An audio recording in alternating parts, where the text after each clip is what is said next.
ये कहाँ तैयार है? स्कूल में पढ़ लिख के क्या करेगी? लड़कियों का पढ़ना जरूरी नहीं है, घर का काम कराओ इससे।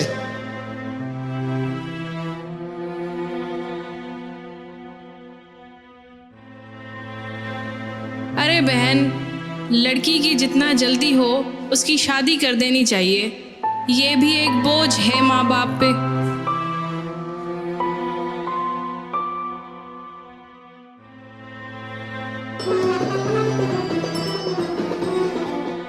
अरे हमने इसके सलीके और डिग्री को क्या करना है? ये रुखसती जब ही होगी जब दूल्हे को नई कार दी जाएगी, वरना हमारे बेटे के लिए रिश्तों की कमी नहीं।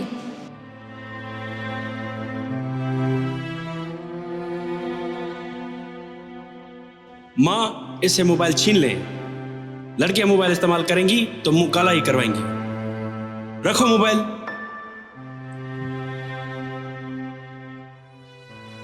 ये लड़कियां तो आवारागर्दियां करती फिरती हैं ऑफिस के नाम पर।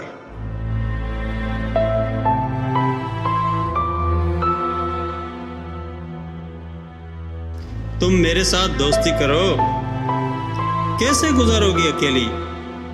साथ चाहिए तो हाजिर है बंदा।